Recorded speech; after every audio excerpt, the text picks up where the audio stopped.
आज सत्संग की इतनी आवश्यकता क्यों? आज का सत्र यहीं से प्रारंभ करते हैं कि आज सत्संग की इतनी आवश्यकता क्यों है। क्योंकि आज हम वास्तविक जीवन से भ्रमित होकर आकर्षित जीवन की ओर आगे बढ़ रहे हैं। वास्तविक जीवन से भ्रमित होकर आकर्षण युक्त जीवन की तरफ हम आगे बढ़ रहे हैं, जिसे कहें कि हम अपनी लाइफ को भूलकर, जिंदगी को भूलकर लाइफ स्टाइल के पीछे भाग रहे हैं। इस चकाचौंध भरी दुनिया में जो हो रहा है उसको देखकर सहज ही हमारा मन उसकी ओर आकर्षित होने लगता है और आकर्षण हो भी रहा है। देखिए, जन्म तो हमारे वश में नहीं है। हम जिस संस्कार में जन्म लें वो हमारे वश में नहीं है, परंतु ये अवश्य है कि जिस दिन हम यहाँ से विदा लें या जिस दिन पर यहाँ से हम विदा लेंगे, हम अपने शुभ आचरणों से हम अपने जीवन को निखार सकते हैं। इसी को साधन कर्म कहा गया है और इसी को श्रेष्ठ कर्म कहा गया है, और यही हमारे आपके हाथ में है। क्यों? क्योंकि हमारे आपके जीवन की पहचान हमारे कर्मों से ही होती है। शुभ कर्म जो करते हैं उनका व्यवहार शुभ होता है, और जब व्यवहार शुभ होगा तो विवेक शुभ होगा। क्योंकि विवेक जब तक शुभ नहीं होगा तब तक व्यवहार शुभ नहीं होगा। ये एक दूसरे के पूरक हैं। तो हमारे हाथ में क्या है? तो हमारे हाथ में सिर्फ शुभ कर्म है। और हमारी पहचान क्या है? तो हमारी पहचान कुछ और नहीं है। ये जो हम कर्म कर रहे हैं यही हमारी पहचान है। यही कर्म हमारा कर्म फल बनता है। जब शुभ कर्म करते हैं तो शुभ कर्म फल बनता है, और जब अशुभ कर्म करते हैं तो अशुभ कर्म फल बनता है। और फिर जब कर्म फल की बारी आती है, क्यों? क्योंकि बार बार बात आती है, भगवान कहते हैं कि कर्म करने में हम स्वतंत्र हैं। कर्म हम कुछ भी कर सकते हैं, परंतु जब फल की बात आती है तो फल के समय हम स्वतंत्र नहीं हैं। फल तो आपके कर्मानुसार आपको भोगना ही पड़ेगा। कर्म फल हमारे बस में नहीं है। अब कर्म बनता कैसे है? क्योंकि कर्म के पहले विचार, और विचार के पहले विवेक, फिर विवेक के पहले संग। ये सब क्या है? तो ये सब संग के ही, ये संगस्ते पुजायते, संग से ही कर्म बनता है। क्योंकि संग से ही विवेक जगता है। और हमारी पहचान, बार बार बात आती है, हमारी पहचान शुभ कर्मों से है। जिस प्रकार आप आम के वृक्ष का दर्शन करते होंगे या किसी भी वृक्ष का दर्शन करते होंगे, तो उसकी पहचान उसके पत्तों से नहीं होती है। यद्यपि वो फल फूल से कहीं ज्यादा उसमें पत्ते पाए जाते हैं, पत्तों की संख्या अधिक है, परंतु पत्तों से उस पेड़ की पहचान नहीं होती है। उस पेड़ की पहचान क्या है? उस पेड़ की पहचान किससे होती है? तो उस पेड़ की पहचान होती है उसमें लगे हुए सुमधुर फल से। क्यों? क्योंकि वो फल ही, जब कोई व्यक्ति उस फल को पाता है, फूल को पाता है, जो भी है, तो उसका मन हृदय प्रफुल्लित होता है। और यही सच्ची सेवा है। और सच्चा कर्म फल क्या है? तो सच्चा कर्म या सच्चा कर्म फल कुछ और नहीं है, सिर्फ परोपकार ही तो है। और परोपकार करने के लिए करना क्या पड़ता है? परोपकार करने के लिए आपको अपनी शाखाओं का विस्तार करना पड़ता है, बिना विचार किए कि ये किसको फल देगा। जिस प्रकार एक वृक्ष छाया देने के लिए क्या करता है? वो अपनी शाखाओं का विस्तार करता है, और उन्हीं शाखाओं लताओं के नीचे बैठकर व्यक्ति जीव शीतलता की अनुभूति करता है। क्यों? क्योंकि अब वृक्ष भी अनेकों अनेक हैं। जिस वृक्ष के बीज का संस्कार शुभ होता है वो सबको फल देता है, अन्यथा जिस बीज का संस्कार खरपतवार होता है वो खरपतवार की तरीके से उगता है। जीवन में कर्म की इसलिए प्रधानता दी गई है। क्यों?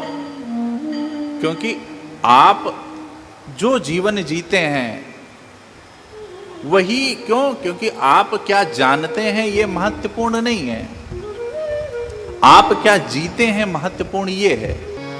जानते तो बहुत कुछ हैं, रास्तों में भी सुविचार लिखे ही रहते हैं, हर जगह सुविचार लिखा ही रहता है, परंतु वो सुविचार, वो सत्संग आप अपने जीवन में उन विचारों को कितना धारण करते हैं, सत्संग आपको इसका ज्ञान देता है। और जरूरी भी वही है। क्या जरूरी है? कि जीवन में शुभ विचारों को अपने जीवन के आचरणों में उतारने का प्रयास करना चाहिए।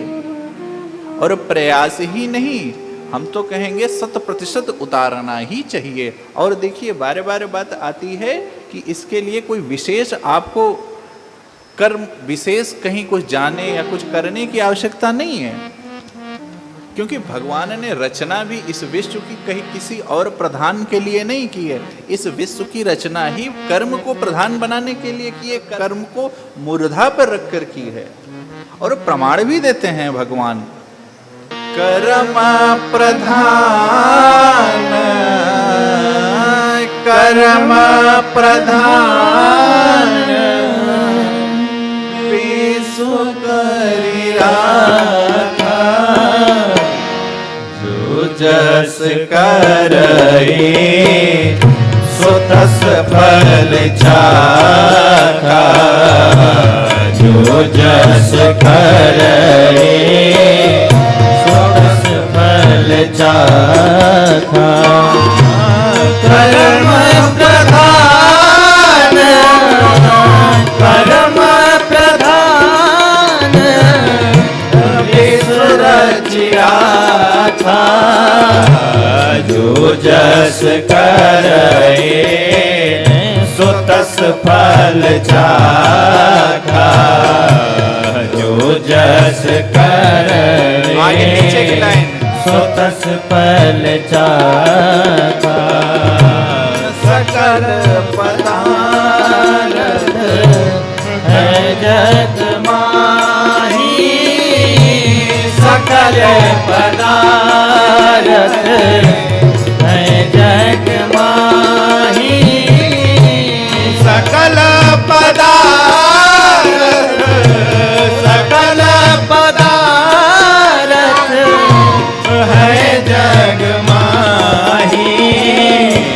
कर्महीन नर पावत नाही, कर्महीन नर पावत नाही, कर्महीन नर पावत नाही, कर्महीन नर पावत नाही। सकल पदार्थ है जग माही, कर्महीन नर पावत नाही। यहाँ पर सब है, यहाँ पर शुभ भी है, यहाँ पर अशुभ भी है, यहाँ पर भगवान भी हैं, यहाँ पर दैत्य भी हैं, यहाँ पर असुर भी हैं, यहाँ पर देवता भी हैं, सब हैं।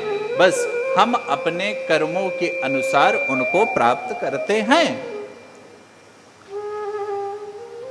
और इसलिए कर्मों को ऐसा नहीं है, देखिए कर्म भगवान ने अर्जुन को गीता जी में ये भी कहा है, नामय पार्थस्थ कर्तव्यम, नामय पार्थस्य कर्तव्यम त्रिषु लोकेषु किंचनाम, नान वाप्त मनाव तप्यम वर्त एवच कर्माण्य।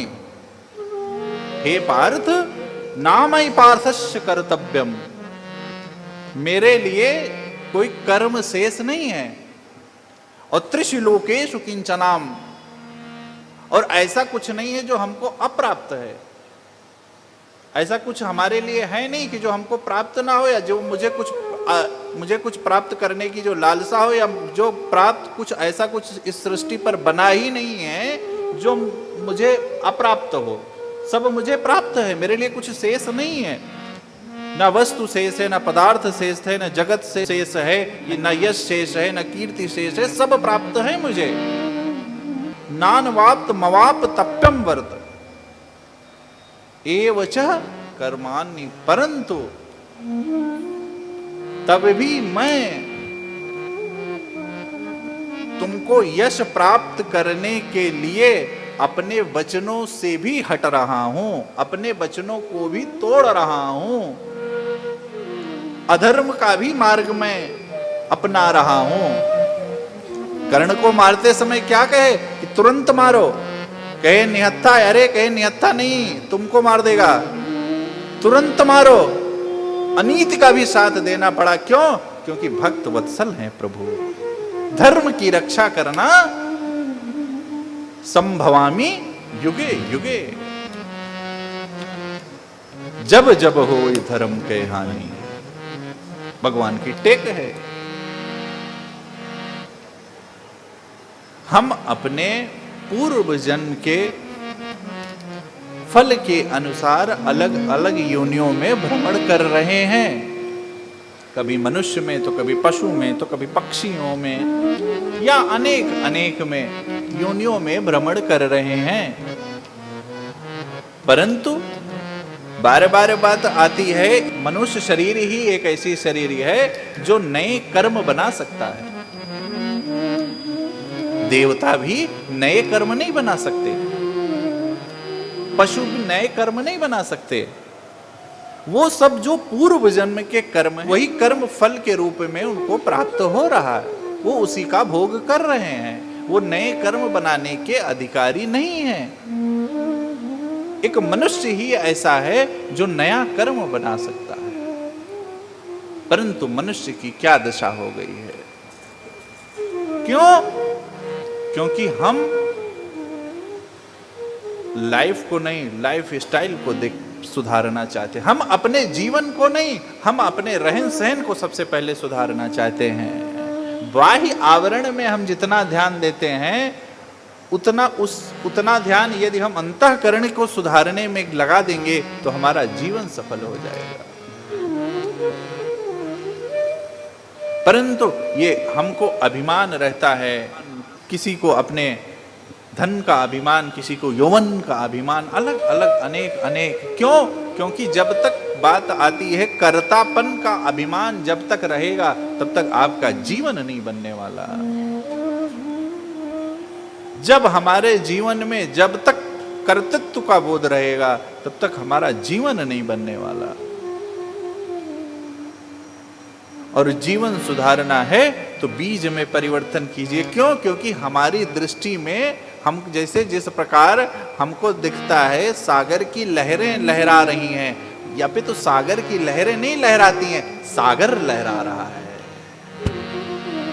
और जब सागर लहराता है तो हम आप क्या देखते हैं? हमको आपको लगता है ये सागर की ये लहरें लहरा रही हैं। बस यहीं पर हम बुद्धि में आज हम बाहरी आकर्षण को देखकर जितना आकर्षित हो रहे हैं, यदि हम अपने अंदर झांकें या किसी भक्त श्रेष्ठ के अंदर झांकें और उसके जीवन से प्रभावित होकर यदि हम अपने जीवन को उसके मार्ग पर ले चलने का प्रयास करें तो हमारा जीवन धन्य हो जाएगा, हमारा जीवन सफल हो जाएगा। ये सिर्फ कोरी कल्पना नहीं है, ये सिर्फ कहानियों तक न सीमित रह जाए।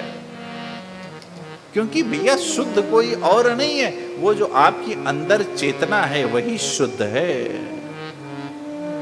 बाहर तो जितना मैल है, अब क्या कहा जाए, आप उस मैल को शुद्ध भी कर सकते हैं भौतिक जगत के पदार्थों से, परंतु अंदर का मैल भौतिक जगत के पदार्थों से नहीं साफ होने वाला। क्यों? क्योंकि भगवान को कोई भौतिक जगत का पदार्थ प्रसन्न कर ही नहीं सकता, और वो आत्मा शुद्ध चेतना वो किसी और की नहीं है, वो तो भैया परमात्मा का ही अंश है। और उस परमात्मा के अंश को, उस चेतना को स्वच्छ करने के लिए सिर्फ और सिर्फ रघुनाथ जी के बताए हुए मार्ग, श्रेष्ठ के बताए हुए मार्ग पर जब तक हम नहीं चलेंगे, जब तक हम उस पथ का अनुगमन नहीं करेंगे, तब तक हमारा कल्याण होने वाला नहीं है। क्योंकि उस आत्मा को हमारा अहम, इगोज़म, वो जो अहंकार है, उसको जो ये अहंकार का रोग लगा है, इस रोग से उसको मुक्त कराना पड़ेगा। कर्म त्यागना नहीं है, तो कर्म का त्याग क्यों? कर्म को त्यागे नहीं, कर्म को समर्पित करें। किसके चरणों में? रघुनाथ जी के श्री चरणों में। क्यों? क्योंकि जब हम कर्म त्याग के भाव से करते हैं, कोई भी कार्य आप त्याग के भाव से करते हैं, तो आपके अंदर एक सूक्ष्म अहम रहता है। यदि आप कहते हैं कि मैं 20 माला करता हूं, मैं 50 माला करता हूं, मैं किसी के लिए वस्त्र बनवाया, किसी को भोजन कराया, किसी को तीर्थाटन कराया, किसी का इलाज कराया, अनेकों अनेक, यदि आप इस प्रकार की भावना रखते हैं तो आपको एहसास भी नहीं होता कि कब आपके अंदर वो सूक्ष्म अहम अंकुरित होने लगता है। समर्पित भाव से। और जब हम समर्पित भाव से कहते हैं, और क्यों? समर्पित भाव कोई साधारण भाव से उत्पन्न नहीं होता। समर्पण उसी से संभव है जिसके हृदय में रघुनाथ जी की भक्ति हो।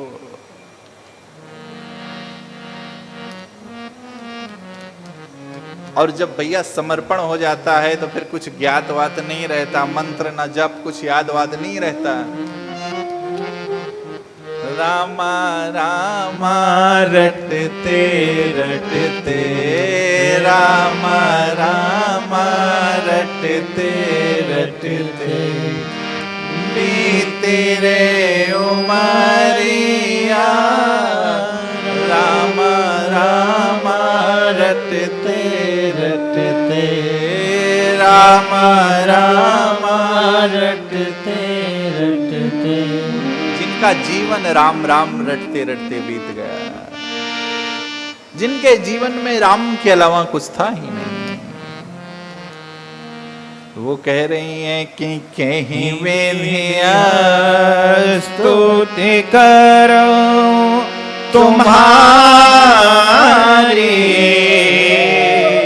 और जो अपने को ब्राह्मण होने पर बहुत गर्वान्वित करते हैं कि अधम जाति मैं जड़ मति भारी, उन्हीं के लिए कहते हैं कि जाति पाति कुल धर्म बड़ाई।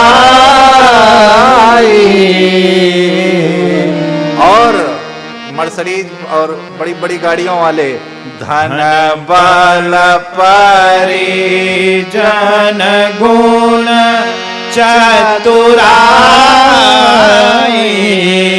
और जीव की शोभा क्या है? भगतहीन नर सोहि कैसे, भगतहीन नर सोहि कैसा।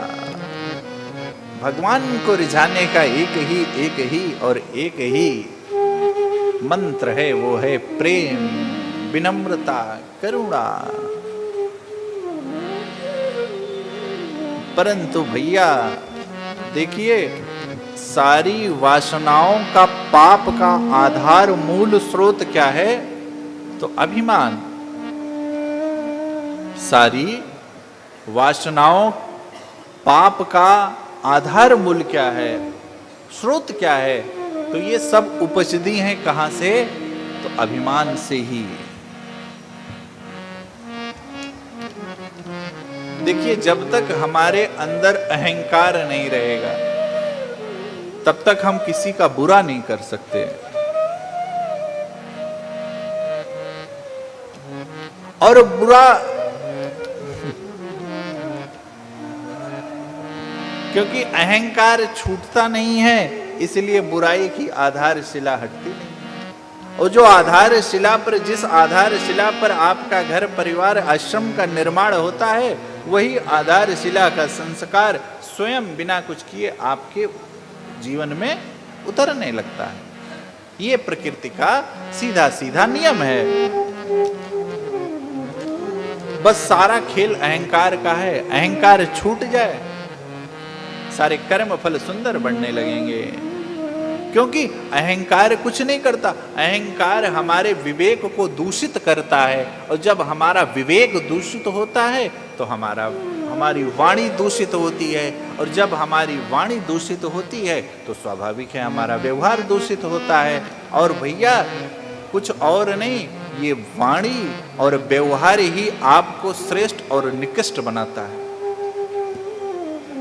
ये आपका व्यवहार और ये आपकी वाणी ही आपको श्रेष्ठ और निकृष्ट का दर्जा देती है समाज में। हमारी पहचान और कुछ नहीं है, ये वाणी व्यवहार ही हमारी असली पहचान है।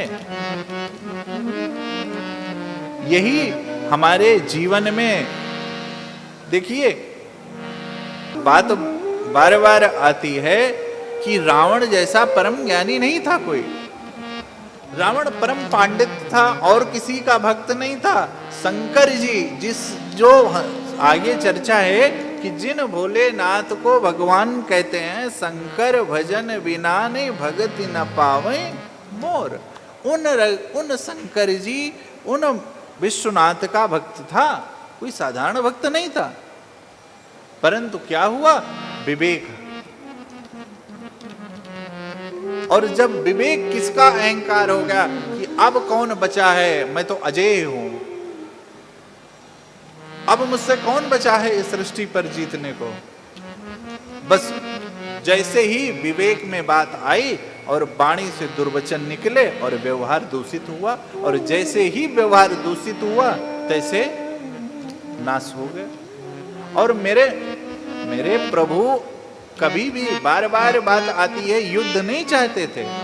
क्योंकि हिंसा किसी भी समस्या का समाधान हिंसा है ही नहीं, युद्ध है ही नहीं। ये तो हमारी अविवेकतापूर्ण, क्योंकि आज श्रेष्ठता का एक ही परिभाषा है, विजय। हम एन केन प्रकारेण किसी भी तरीके से हम श्रेष्ठ बनने के लिए किसी भी तरीके से विजय प्राप्त करना चाहते हैं। और परिणाम आज प्रकृति में क्या हो रहा है, आज दूषित व्यवहार, अरे दूषित व्यवहार ही नहीं, दूषित पर्यावरण हो चुका है।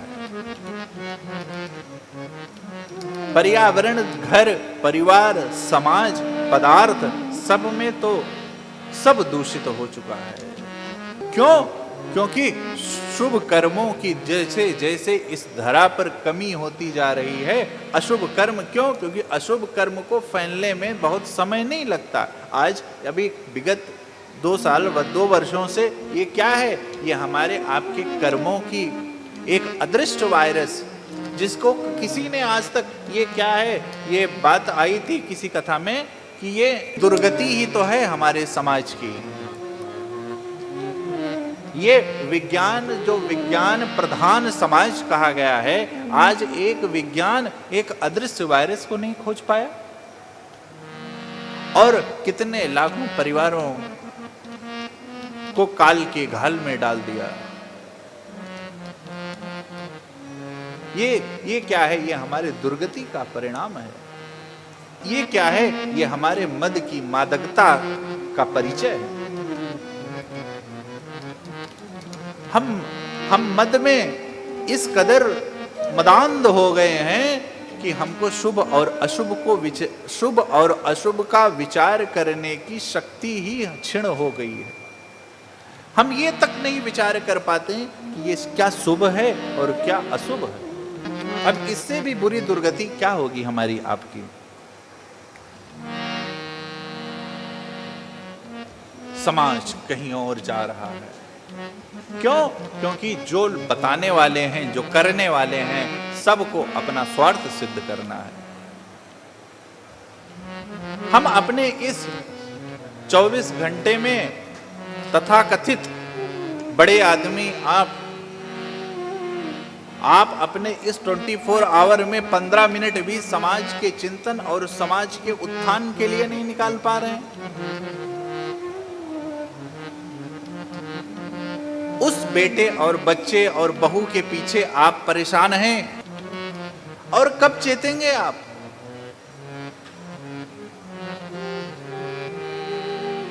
आज इस देश में वृद्धाश्रम की पद्धति शुरू हो गई, और इस भारतीय संस्कृति का कितना समूल विनाश होते हुए आप देखना चाहते हैं। ये कोई गौशाला थोड़ी ना है। आज तो गौशालाओं के भांति वृद्धाश्रम खुल रहे हैं। जो घरों में जिसको केयर होना चाहिए, आज वो आश्रमों में केयर कराई जा रही है। आज भी हम आप नहीं चेत रहे हैं, तो कब चेतेंगे? आज भी हम उन बच्चों को अपने छाती पर क्यों चिपकाए हैं? मैं तो कहता हूं थोड़ा कटु है कि ऐसे बच्चों को आप तत्काल अपनी संपत्ति से बेदखल करके बाहर कर दीजिए, और उनको ये कह दीजिए कि ना आप मेरे पुत्र और ना मैं आपका बाप, मैं आपका पिता ना आप मेरे पुत्र, ना मैं आपकी माता ना आप मेरे पुत्र पुत्री, एक कोई भी। जो संतान अपने माँ बाप की सेवा नहीं कर सकता, उसको इस धरा पर भारतीय संस्कृति में जीने का अधिकार नहीं देती। और जो माँ बाप अपने बच्चों को संस्कारवान नहीं बना सकता, उसको भी माँ बाप कहलाने का हक नहीं है।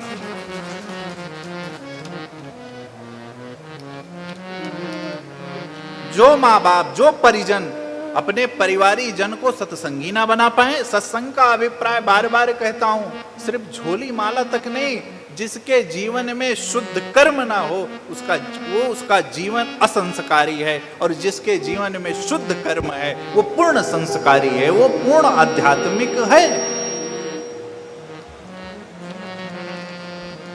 एक डॉक्टर यदि समाज की चिकित्सा कर रहा है, समाज के रोगों की रोग दूर कर रहा है, वो पूर्ण आध्यात्मिक है। एक वही डॉक्टर जो किडनी निकाल के बेच रहा है, वो आसुरी वृत्ति का आदमी है। आज क्यों? क्योंकि हम सिर्फ अपने तक सीमित रह गए। ये पूरी धरा हमारी है।